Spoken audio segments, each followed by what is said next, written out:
குறைக்கிறதுக்கு அதிகமாக தண்ணியும், இளநீர், மோர் இதெல்லாம் அடிக்கடி ஃப்ளூயண்ட்டாக எடுத்துக்கிட்டோம்னா கொஞ்சம் இந்த வெயிலோட தாக்கத்துலேருந்து நம்ம கொஞ்சம் தற்காத்து கொள்ளலாம்.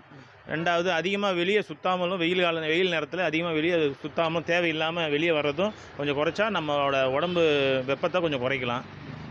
நம்மளோட வழக்கமான உணவு கட்டுப்பாடை கொஞ்சம் வெயில் காலத்துக்கு தகுந்த மாதிரி மாற்றி அமைச்சு நம்ம உடம்பை நம்ம தற்காத்துக்கலாம்.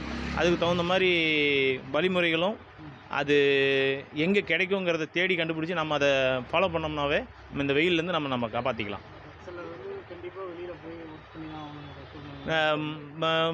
இந்த தினக்கூலி இருக்கிறவங்க வெளியே வேலைக்கு வர லேடிஸு, குழந்தைங்க இவங்களாம் குழந்தைங்க மீன்ஸ் 18 வயசுக்கு மேலே இருக்கவங்களாம் இருக்காங்க. அவங்கெல்லாம் வந்து அதிகமாக வெயிலில் வேலை செய்கிறத கொஞ்சம் குறைச்சிக்கிட்டு அதுக்குண்டான உணவு முறைகளையும் மாற்றத்தையும் செஞ்சுக்கிட்டோம்னா நம்ம உடம்பை வெப்பத்தை தணிக்கிறதுக்கு உண்டான